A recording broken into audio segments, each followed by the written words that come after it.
बिहार में मोदी जी का 2 दिन का दौरा हुआ, लेकिन वो दौरा किस कदर फ्लॉप रहा ये अब सबने देख लिया है। ना रोड शो उनका कामयाब हुआ, ना उनकी विक्रमगंज में जो रैली हुई, सभा हुई, ना वो कामयाब हुई। और उसके बाद बताया जा रहा है कि मोदी जी को लगभग उल्टे पांव लौटना पड़ा। और उल्टे पांव क्यों लौटना पड़ा इसका भी हम विश्लेषण करेंगे, लेकिन इस बीच राहुल गांधी का एक नया प्लान सामने आ गया है। जी हाँ, राहुल गांधी अब फिर से बिहार के दौरे पर आने वाले हैं। जून में 6 जून को उनकी यात्रा अब दौरा जो है वो प्रस्तावित है। आपको मैं बता दूं कि इससे पहले मई में राहुल गांधी आने वाले थे दोबारा, क्योंकि एक बार तो वो 15 मई को आए थे, लेकिन तब जो हाल पुलिस प्रशासन का हो गया वो सबने देखा और शायद इसी वजह से 27 मई का फिर से जो राहुल गांधी का अति पिछड़ा वर्ग सम्मेलन का जो एक कार्यक्रम था नालंदा में, उसको लेकर ये कहा गया कि हॉल नहीं मिला। मतलब ये तो बताया गया कि अपरिहार्य कारणों से वो दौरा स्थगित हो गया, लेकिन समझा जा सकता है कि ये अपरिहार्य कारण क्या थे।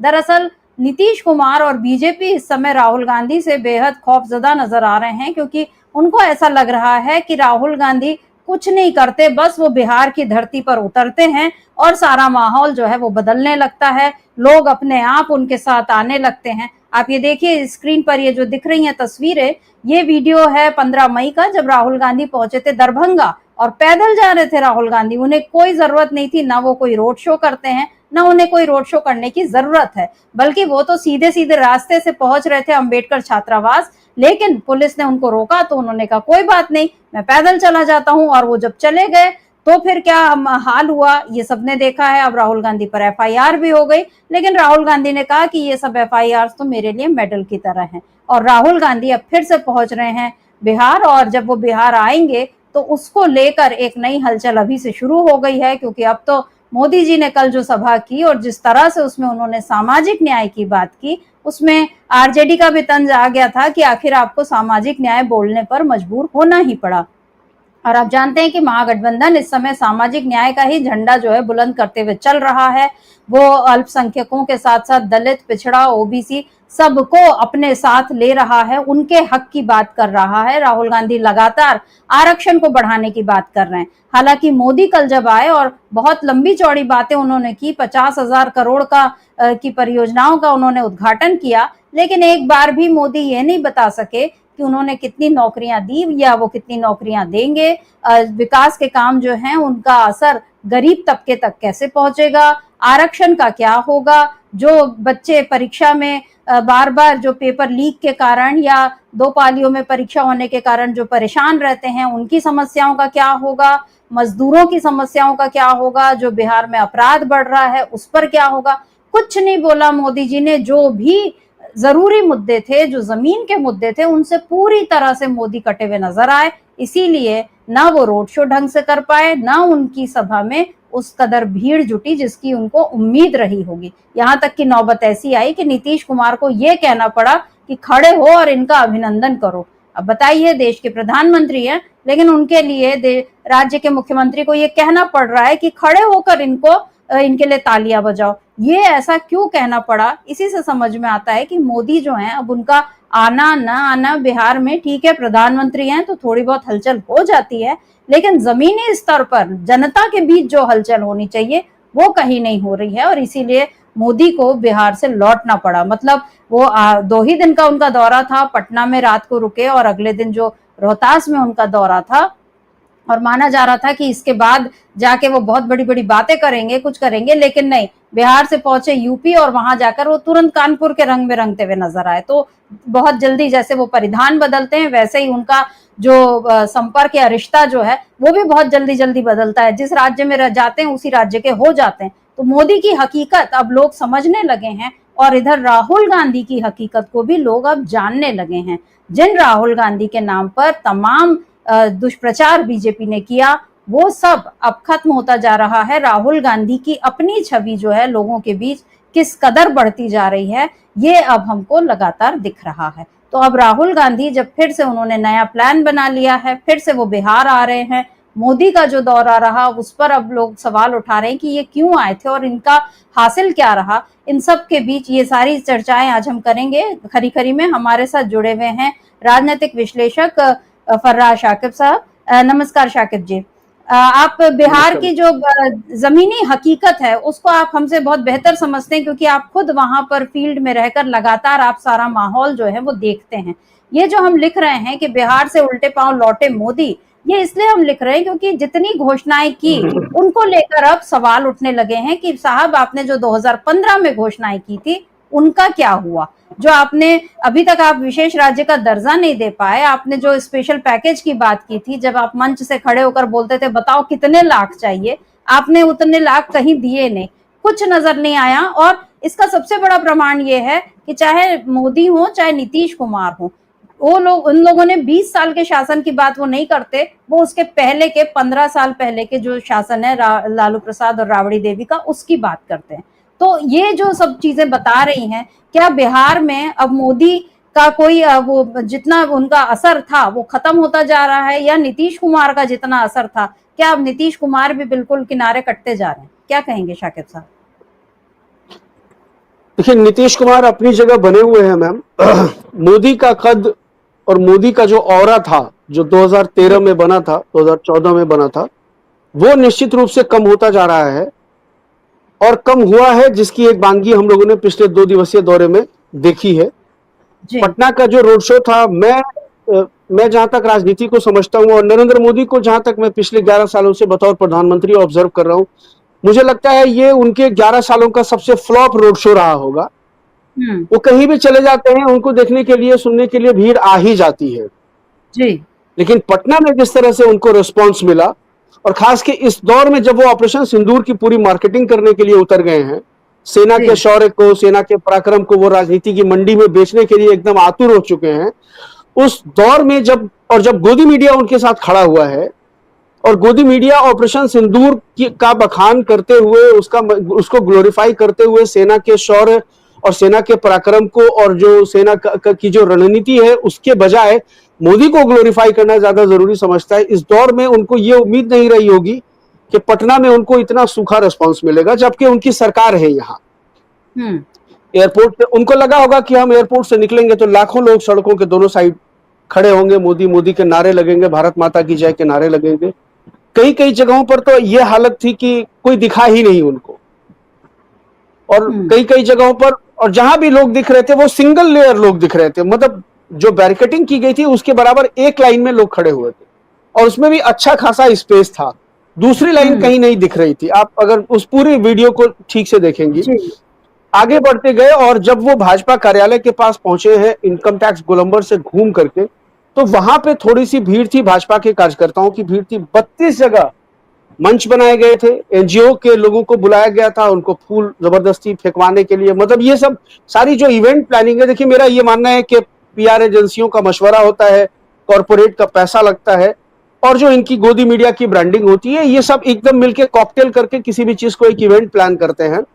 वो इनका पटना में उस रोड शो में पूरी तरह से फ्लॉप रहा है, जिसकी नाराजगी, जिसकी निराशा जो है वो नरेंद्र मोदी के चेहरे पर भी आपको दिखाई दी होगी कि उन्होंने ओपन जीप लेना गवारा नहीं किया, वो अपनी बंद गाड़ी में बैठे रहे, और पूरे रोड शो में, उस 5-5.5 किलोमीटर के रोड शो में जो 36 मिनट में पूरा हो गया, वो कहीं पर भी उन्होंने एक बार भी शीशा उतार के हाथ नहीं हिलाया, गेट खोल के बाहर नहीं निकले, जैसा उन्होंने रोड शो, जो आमतौर पर वो रोड शो में करते हैं, जैसा अभी उन्होंने गुजरात में किया जी।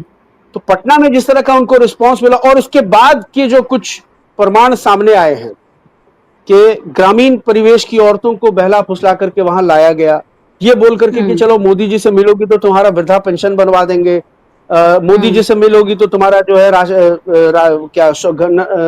घर में पानी आना शुरू हो जाएगा।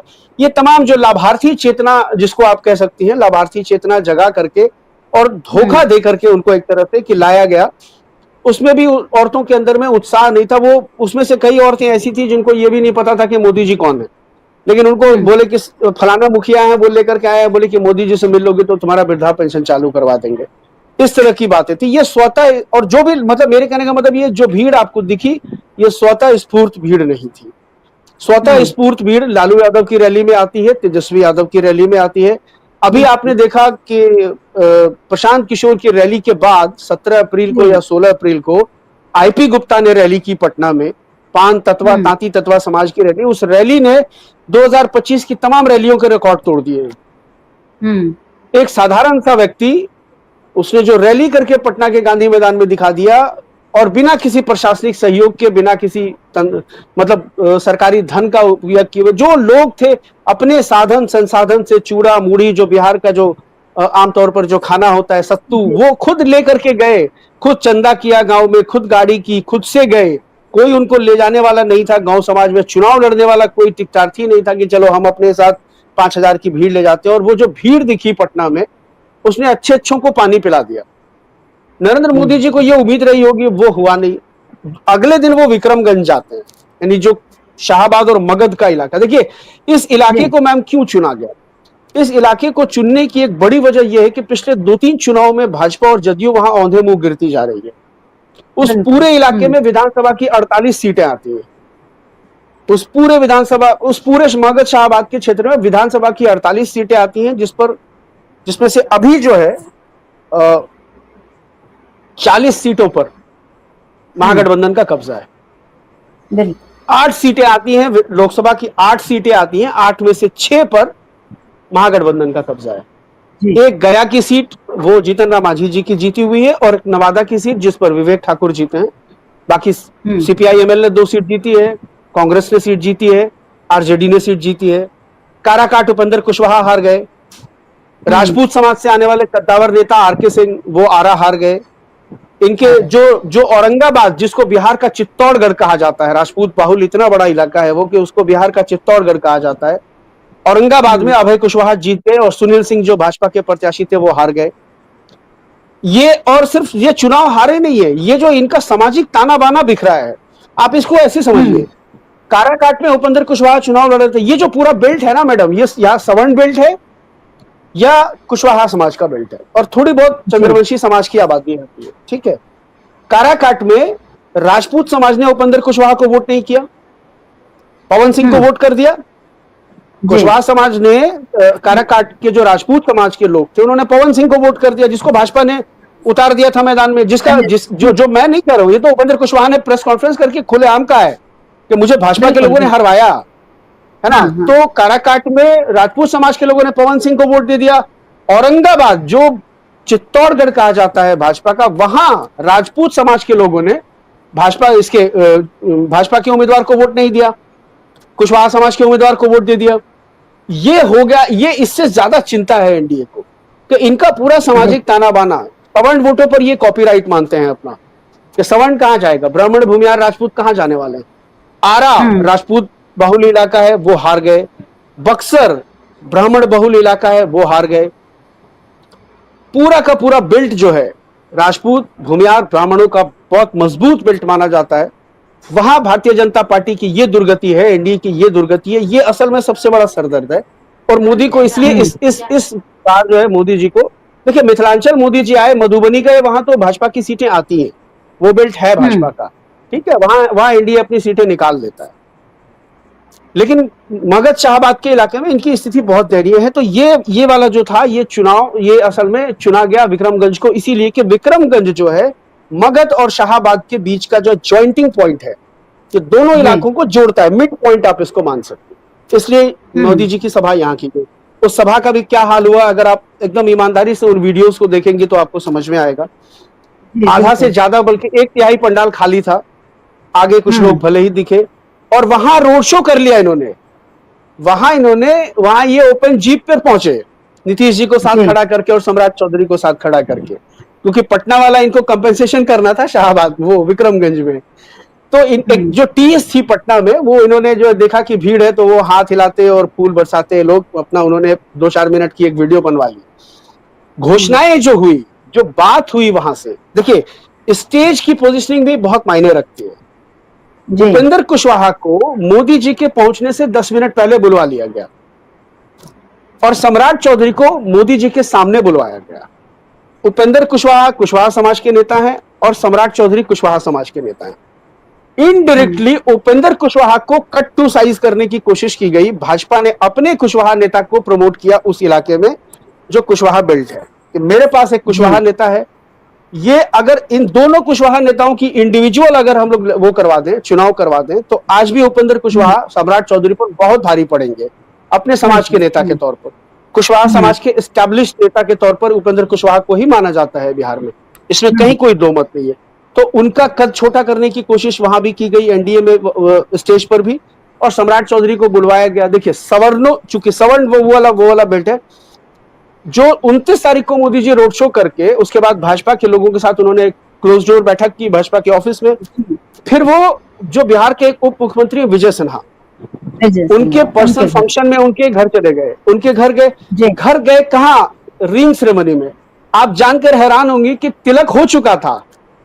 हिंदू मैथोलॉजी में तिलक के बाद तो सीधा शादी होती है मेरे ख्याल से, मंगनी तो पहले होती है ना, एंगेजमेंट तो पहले होती है, एंगेजमेंट के बाद तिलक होता है ना। तिलक हो गया था, तिलक के बाद ये मंगनी वाला फंक्शन रखवाया गया कि मोदी जी आए, सवर्णों को एक मैसेज दे, शाहबाद के सवर्णों को, भूमियारों को, राजपूतों को एक मैसेज दे कि हम सवर्णों के साथ। कुशवाहा को वहां पर, उपेंद्र कुशवाहा को कट टू डाउन करके सम्राट चौधरी को प्रमोट किया गया कि भाजपा कुशवाहा की हितैषी पार्टी है। ये तमाम चीजें हुई, और जो भाषण हुआ वहां आप देखेंगी, दोनों के भाषण की मैं बात कर रहा हूं आपको। नीतीश जी ने क्या किया, नीतीश जी ने 7 मिनट 36 सेकंड का भाषण दिया, और बीच में उन्होंने एक बार अटल बिहारी वाजपेयी जी का नाम लिया। आप उस पूरे भाषण को सुनिएगा तो उन्होंने कहा वो गलती नहीं है मैम, वो उन्होंने जानबूझ करके, देखिए जनता दल यूनाइटेड के लोगों को इस बार बहुत उम्मीदें थी कि नीतीश कुमार के नाम का ऐलान कर दिया जाएगा। जो जनता दल यूनाइटेड का नारा है 25 से 30 फिर से नीतीश, वो हर हाल में चाहते हैं कि इस बात की घोषणा नरेंद्र मोदी किसी चुनावी मंच से कर दें। भागलपुर में बहुत उम्मीद थी, फरवरी के महीने में मोदी जी भागलपुर आए थे, उनको लग रहा था कि इस बार ऐलान हो जाएगा, नहीं हुआ।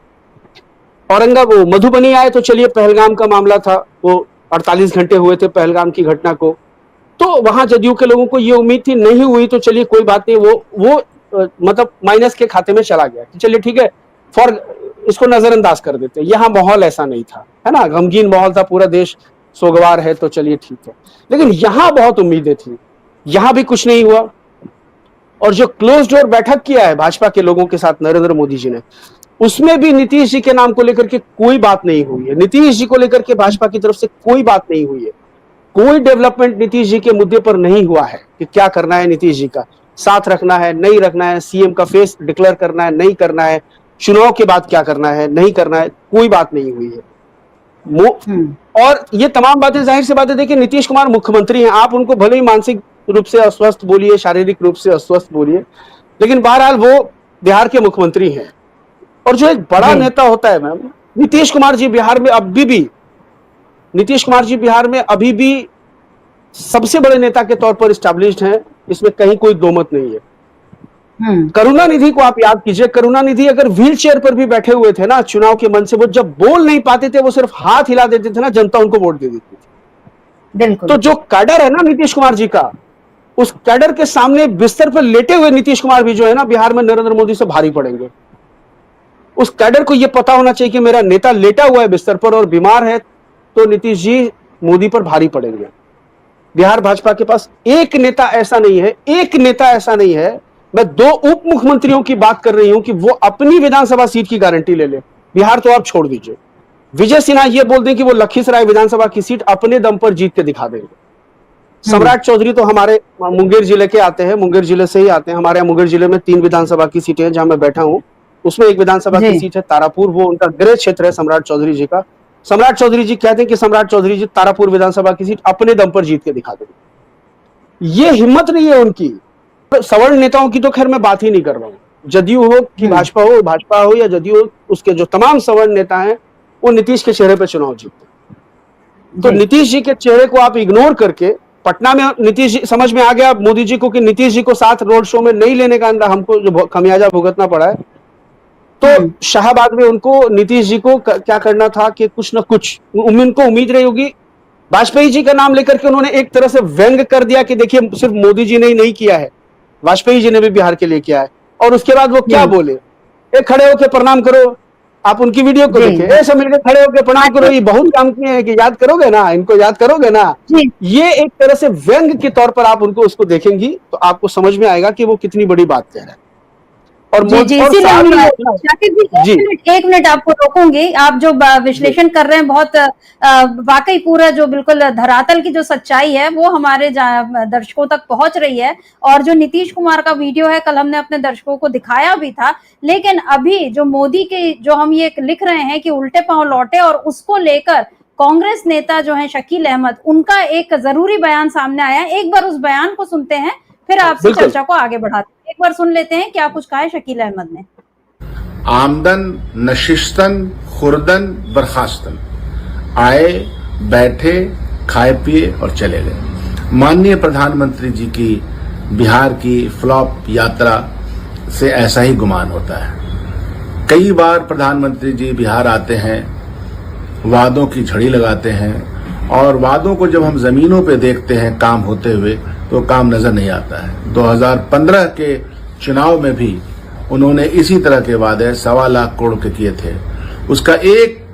उसकी एक मिसाल मैं देता हूं कि उन्होंने कहा था कि एक स्किल यूनिवर्सिटी बनेगी ताकि स्किल्ड किया जा सके। स्किल यूनिवर्सिटी क्या खाक बनेगी, स्किल यूनिवर्सिटी का एक ईंटा भी नहीं लगा, ये मैं चैलेंज के साथ कहता हूं। उसके बाद उन्होंने कहा था कि जो ढांचा है, बिहार का ढांचा है, जो इंफ्रास्ट्रक्चर का, काफी ज्यादा उसमें कंस्ट्रक्शन भी होगा, काफी काम होंगे, लेकिन वो नजर नहीं आता है। पलायन अभी भी उसी तरह से बरकरार है। शिक्षा के क्षेत्र में भी पलायन बरकरार है। कोई ऐसा क्षेत्र नहीं है जहां के कमजोरी नहीं दिखती है। और नीति आयोग भी बिहार को फिसड्डी राज्यों में ही रखती है। क्या कारण है? अभी भी वो आए हैं 2024 और 25 में बजट का जो प्रावधान बिहार सरकार का रहा है वो जमीन पर नहीं उतरा है। उसके अलावा फिर वादे हैं। तो इनका हुआ क्या? आपको मैं बता दूं कि 60%, ये नीति आयोग ही कहता है, 60% सीटें तो शिक्षा विभाग में बची हुई हैं भरने से। स्वास्थ्य विभाग में स्ट्रक्चर कहीं बना है तो डॉक्टर्स नहीं है। डॉक्टर्स अगर आ गए हैं तो पैरामेडिकल नहीं है। पैरामेडिकल और डॉक्टर्स अगर हैं तो इक्विपमेंट नहीं है। ये हर पीएससी की सूरत हाल है। जमीन पे जाकर के देखें तो सही पता चलेगा क्या सिचुएशन है। आपको यूनिवर्सिटियों में गेस्ट टीचर के माध्यम से आज के दिन में पढ़ाई हो रही है, और कैसी पढ़ाई हो रही है, यही तो कारण है स्टूडेंट्स के पलायन का। आपने देखा कि जो अंबेडकर हॉस्टल्स हैं, जो कर्पूरी हॉस्टल है, जो पिछड़ा अति पिछड़ा दलित वर्गों के लिए है, जो डेडिकेटेड है, उनकी क्या सूरत हाल हुई है। राहुल गांधी जी की यात्रा और उस विजिट से, अंबेडकर हॉस्टल के विजिट से इस बात का प्रमाण मिल जाता है कि क्या सूरत हाल इन्होंने बनाई है। इन्होंने कहा था कि हम 75,000 सीट्स मेडिकल कॉलेज में दे देंगे स्टूडेंट्स के लिए। क्या सूरत हाल है, इसका आंकड़ा ये पेश करें। मेडिकल कॉलेज में पढ़ाने के लिए टीचर नहीं है, इंजीनियरिंग कॉलेज में पढ़ाने के लिए टीचर नहीं है। तो इसलिए मिला जुला करके ऐसी यात्रा करें, जाए, आमदन गुफ्तन बर्खास्तन, जो खुर्दन, जो बात है कि आइए जरूर, पधारिए जरूर, लेकिन आप बिहार वासियों को कुछ दीजिए तो सही। जमीन पे कुछ चीजें दिखती नहीं है, कुछ नजर आती नहीं है। और हम लोगों ने जो योजना लाई है, यहाँ पर शाकिब साहब आपने सुना कि जब उन्होंने जो सारी बातें आप बता रहे हैं, यही उसका और खुलासा कि मोदी जो आते हैं, आप आइए बैठिए, लेकिन आप जो बोलते जा रहे हैं उसके बारे में भी कुछ सोचना होगा। और इधर राहुल गांधी की यात्रा का भी उन्होंने जिक्र किया कि अंबेडकर छात्रावास उनको किस तरह जाने से रोका गया था। अब जो राहुल गांधी पहुंचने वाले हैं फिर से, और जो बताया जा रहा है कि 6 जून बहुत, यानी जून अब कल से शुरू हो रहा है, यानी इसी हफ्ते राहुल गांधी को हम फिर से देखेंगे 5वीं बार बिहार में आते हुए। और जब भी वो आए हैं, आप याद कीजिए, जनवरी में आए, फरवरी में आए, अप्रैल में आए, मई में आए, और हर बार जब राहुल गांधी आए हैं एक नई किस्म के हलचल जो है वो मची है बिहार में। और इस बार का दौरा तो राहुल गांधी का काफी वो रहा, जिसमें नीतीश सरकार, मोदी सरकार और सबका इनका जो डर है वो खुलकर दिख गया।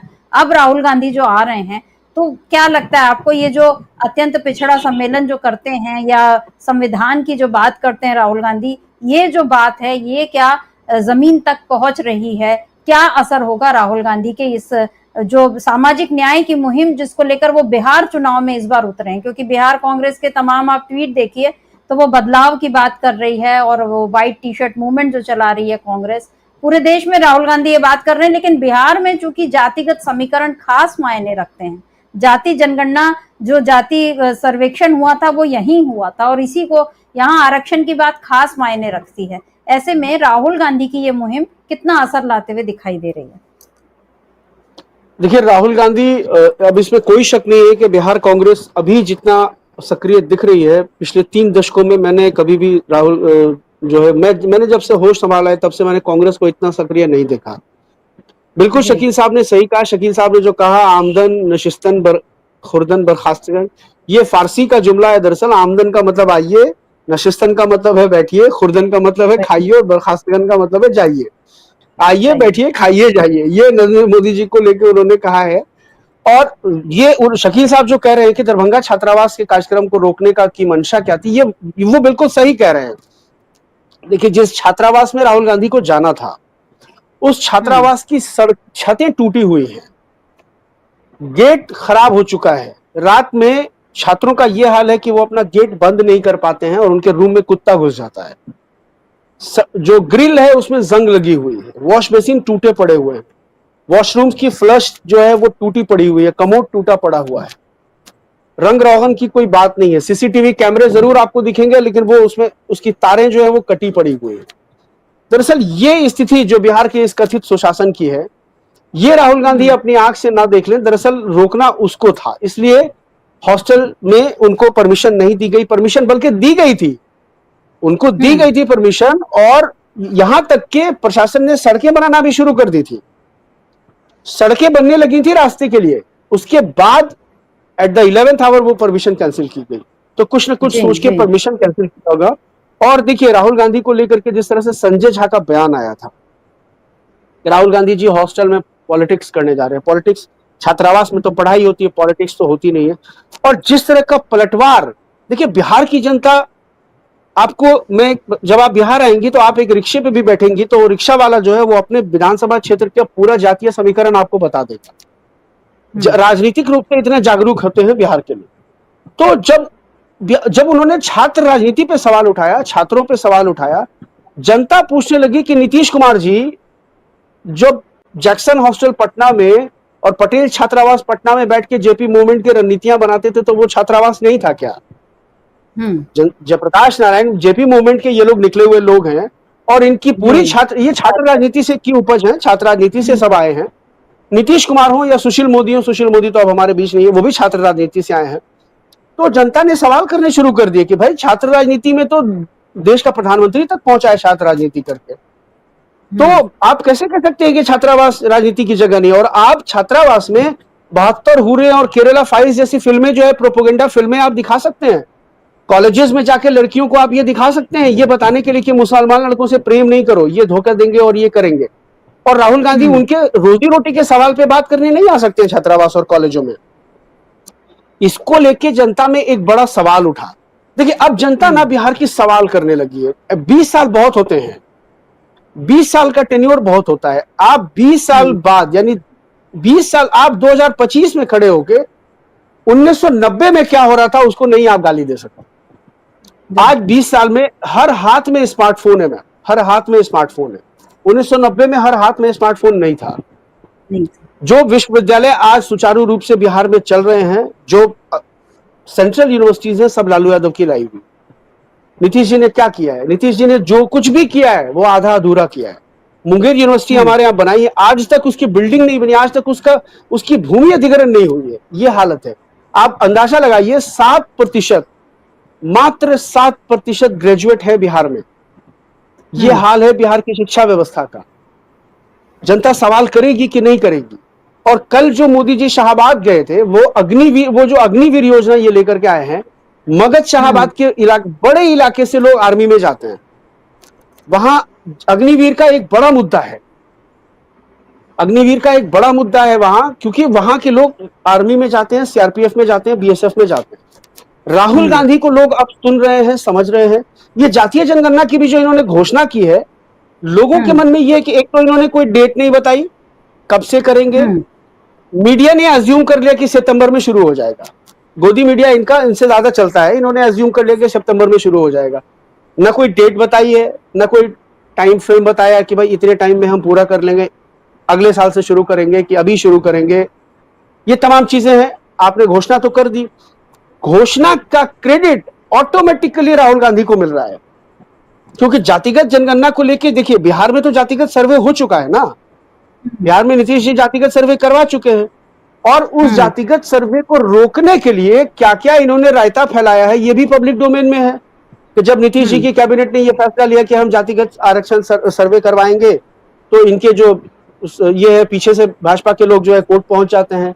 कोर्ट से जब नीतीश जी जीत करके आते हैं फिर वो सर्वे करवा लेते हैं, फिर उसकी रिपोर्ट पब्लिश हो जाती है, फिर उसके हिसाब से वो आरक्षण की सीमा बढ़ा देते हैं, फिर इनके लोग कोर्ट चले जाते हैं, फिर जाकर के वहां कोर्ट में स्टे हो जाता है। 50% की आरक्षण सीमा इंदिरा सैनी जजमेंट के आधार पर आप रख सकते हैं, उससे आगे नहीं जा सकते हैं। उसके आगे जाने का मतलब है कि आपको संविधान की नवी अनुसूची में उसको शामिल करना है। ये मुद्दे राहुल गांधी जी उठा रहे हैं। बिहार में पैकेज की घोषणा आपने अभी कहा कि बिहार में 1.25 लाख करोड़ का पैकेज, जिस हिसाब से 2015 से लेकर आज तक मोदी जी ने पैकेजेस की घोषणा की है और योजनाओं की घोषणा की है, 10 लाख करोड़ पार हो चुका है, लेकिन वो 10 लाख करोड़ कहां है? और पिछले साल के बजट में एक चीज और मैं आपके दर्शकों को, डीबी लाइव के दर्शकों को बहुत क्लियरली बताना चाहता हूं। जब नरेंद्र मोदी की जो तीसरी बार की शपथ ग्रहण हुई पिछले साल यानी 24 में, उसके बाद एक पैकेज बिहार को दिया गया। विशेष राज्य के दर्जा के बारे में कहा गया कि वो तो नहीं दिया जा सकता है, एक विशेष पैकेज दिया गया 59,000 करोड़ का, और उसको मीडिया ने बहुत उसको ग्लोरीफाई किया। वो सालाना 70,000 करोड़ का पैकेज गुजरात को दे रहे हैं, मीडिया को कोई मतलब नहीं है। गुजरात को सारी फैक्ट्रियां गुजरात में, बिहार का भी कुछ होगा तो सारे ठेके गुजरात की कंपनियों को दिए जाएंगे। पैकेज पे पैकेज दिया जाएगा गुजरात को, स्टेडियम बनेगा गुजरात में, इंडिया पाकिस्तान का मैच गुजरात में होगा, वो एयरपोर्ट जो है पोर्ट बनेगा गुजरात में, तमाम चीजें गुजरात में होंगी। इवन बिहार में नल जल योजना का ठेकेदारी भी गुजरात की कंपनी को मिलेगी। ये चल रहा है। तो आप क्या कर रहे हैं? अब 59,000 करोड़ का जो पैकेज पिछले बार उन्होंने किया है उसके बारे में एक लाइन में बस बता देता हूं आपके दर्शकों को। उसमें 21,400 करोड़ रुपए वो उन्होंने दिए हैं पीर पैंती थर्मल पावर प्रोजेक्ट के लिए। आप सर्च करिएगा, वो पीर पैंती थर्मल पावर प्रोजेक्ट जो है वो यूपीए गवर्नमेंट की, मनमोहन सिंह की सरकार की योजना है। और 2014 में जब मनमोहन सिंह सरकार का जो अंतिम दौर था, उस दौर में वो योजना पारित हुई थी। योजना पारित हो गई थी, मामला सारा पेपर वर्क हो गया था, उसको फंड रिलीज करना था। उस फंड को रिलीज करने में नरेंद्र मोदी ने 10 साल लगाए हैं, और उसको इस तरह मीडिया ने प्रचारित किया कि ये पैसे तो मोदी जी ने दिए हैं, ये योजना मोदी जी की है। ये तमाम बातें पब्लिक डोमेन में है मैडम। जातिगत जनगणना को लेकर राहुल गांधी जी जिस प्लेटफॉर्म को लेकर, इसमें क्या है देखिए, कुछ गलतियां कांग्रेस में भी हैं, जो अब बतौर विश्लेषक मैं चाहता हूं कि कांग्रेस के लोग इसको सुने और समझें। अब जैसे डेट की बात आप कर लीजिए, 6 जून की डेट रख दिया इन्होंने, अभी 7 जून को बकरीद है, ठीक है। और एक दिन पहले मुसलमानों के पास 2 ही त्योहार होते हैं, एक ईद होता है, एक बकरीद होती है। 5-6 जून से लोग इतना व्यस्त हो जाएंगे त्योहारों में, मुसलमान खास करके, कि उसमें उनकी भागीदारी नहीं हो पाएगी। पिछड़े समाज और अति पिछड़े समाज के लोग भी इसमें काफी बड़ी संख्या में उनकी दुकानदारी होती है। त्योहार का समय होता है, कोई भी त्योहार का समय होता है, हर समाज हर वर्ग जो धंधा पानी करता है ना, जानवर का धंधा होता है, तमाम चीजें होती है, त्योहार का धंधा होता है, कपड़े, तमाम चीजें हैं। ये समय उनको नहीं रखना था। समय या तो आप 7 जून के बाद का कोई डेट रख लेते जब लोग त्योहार से फारिग हो जाता। इससे क्या होता है, और अति पिछड़ा सम्मेलन आपको करना है।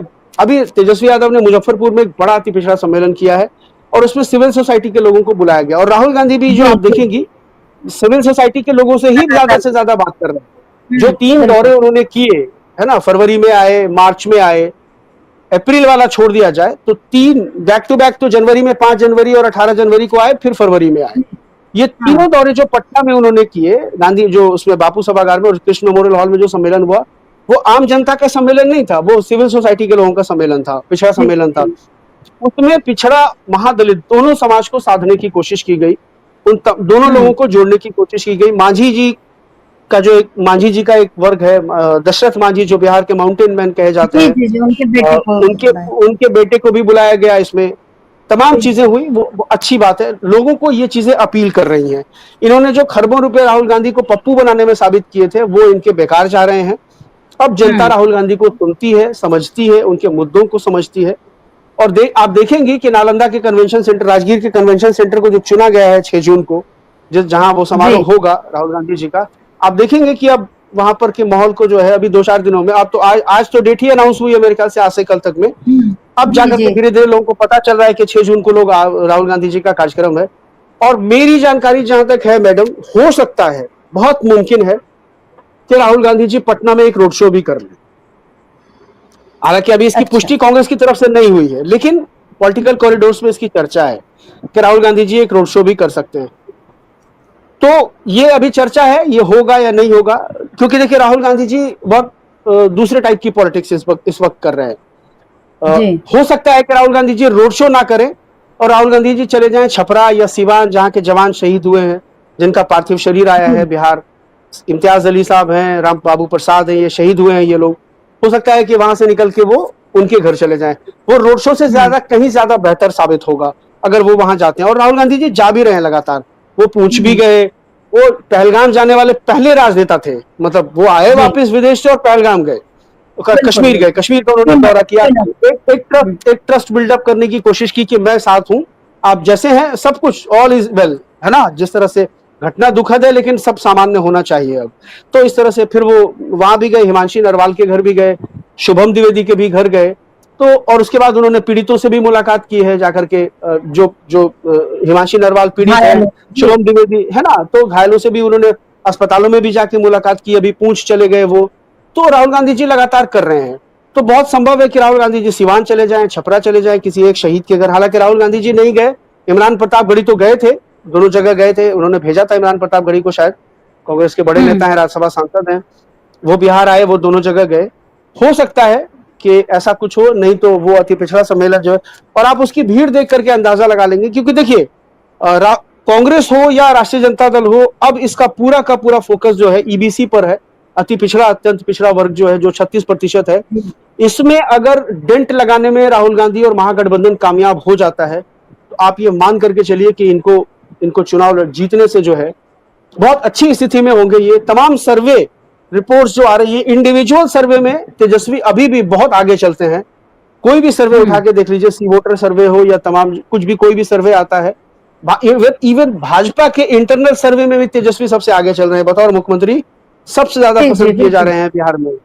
तो ये भाजपा जान रही है, भाजपा ये जान रही है। लेकिन अब कितना माइन्यूटली वर्क महागठबंधन की तरफ से हो पाता है, जिस तरह से वो पन्ना प्रमुख के लेवल पर जाकर के काम करते हैं, बूथ प्रमुख के लेवल पे जाके काम करते हैं, उस तरह से भारतीय जनता पार्टी एनडीए कितना, माफ कीजिएगा, महागठबंधन उसको किस तरह काउंटर कर पाता है। और फिर केचुआ तो है ही उनके साथ, उसको भी ध्यान में रखना है। वो एक पहलू है, उसको हम अलग करके नहीं देख सकते हैं। महाराष्ट्र में, हरियाणा में उनकी क्या भूमिका है वो हमने देखा है। बिहार में भी वो नहीं करेंगे ऐसा, इसकी आशंका नहीं है। तो इन तमाम चीजों पर होमवर्क तो चल ही रहा है। और इसीलिए राहुल गांधी का ये दौरा जो है, आप देखिएगा कि कल से जो है राहुल गांधी, मतलब मुझे लगता है आज से ही कांग्रेसियों के अंदर में एक नया उत्साह आपको देखने को मिलेगा। और बहुत मुमकिन है कि अब तो इसका प्रचार प्रसार बड़े पैमाने पर शुरू भी हो जाए। और मैं आपको बता रहा हूं कि बहालते मजबूरी अब मीडिया, गोदी मीडिया को, और जो पटना में बैठे हुए वो यूट्यूबर्स हैं जो जनता दल यूनाइटेड और भाजपा के पेड हैं, उनको भी राहुल गांधी को नोटिस करना पड़ रहा है। वो भी अपने रिपोर्टर्स को भेजते हैं कि जाओ जाके कवर करो, कोई गलती ढूंढो, लूप होल ढूंढो, ताकि उसको निगेटिव मार्क प्रचार किया जा सके। लेकिन ऐसा कुछ होता हुआ दिखता नहीं है। तो उम्मीद करते हैं कि कुछ अच्छा ही होगा। और नरेंद्र मोदी जी के इस दौरे का बहुत ज्यादा अब तक तो मुझे ग्राउंड पर असर नहीं मिला है। और ये इन्होंने जो सिंदूर बांटने वाला, जो इन्होंने, जिसको अब ये वापस लेने के लिए आ गए हैं, है ना, वो कैंसिल हो गया। तो इसको लेकर के भी बिहार की महिलाओं में बहुत ज्यादा गुस्सा था, बहुत ही ज्यादा। देखिए एकदम सिंदूर, आप तो एक महिला है, एकदम व्यक्तिगत निजी मामला होता है। एक महिला चाहे कोई भी हो, वो किसी दल की समर्थक हो, भाजपा को वोट जरूर दे देगी, लेकिन वो भाजपा के कार्यकर्ता से ये अपेक्षा नहीं करेगी कि वो उसको सिंदूर ला करके देगा। वो सिंदूर या तो है ना। तो ये इनको लगने लगा। ममता बनर्जी ने जो बोला, रागिनी नायक ने बोला, सुप्रिया श्रीनेत ने बोला, और जिस तरह से ये तो चलिए नेता है, पॉलिटिशियन है, इनकी बात, लेकिन आम महिलाओं की तरफ से जिस तरह की प्रतिक्रिया आई है कि कोई आए हमारे घर आए, उसके बाद हम बताते हैं कि क्या करेंगे, तो भारतीय जनता पार्टी को लगा कि ये बैकफायर कर जाएगा, ये सिंदूर वाला इवेंट जो है ये बैकफायर कर जाएगा। अब महिलाएं कह रही कि आज आप सिंदूर भेज रहे हैं, कल आप मंगलसूत्र भेजवा देंगे, साड़ी भेजवा देंगे। मतलब क्या आपने महिलाओं को कोई ऑब्जेक्ट समझ रखा है, पॉलिटिकल ऑब्जेक्ट समझ रखा है? और आप ये देखिए, तो लगातार मोदी जो है, उन्होंने पिछले चुनाव में इसी तरह से मंगलसूत्र चोरी कर लेंगे, इसी तरह की बात की थी, लेकिन फिर भी उसका फायदा नहीं मिला और लोकसभा में सीटें कम हो गई थी। अब ये जो मोदी के सलाहकार हैं, उनको ये सोचने की बात है कि आप किस तरह से, जो आपने सही शब्द यूज किया कि महिलाओं को आपके ऑब्जेक्ट की तरह आप यूज कर रहे हैं, मतलब आपकी वोटर्स हो सकती हैं।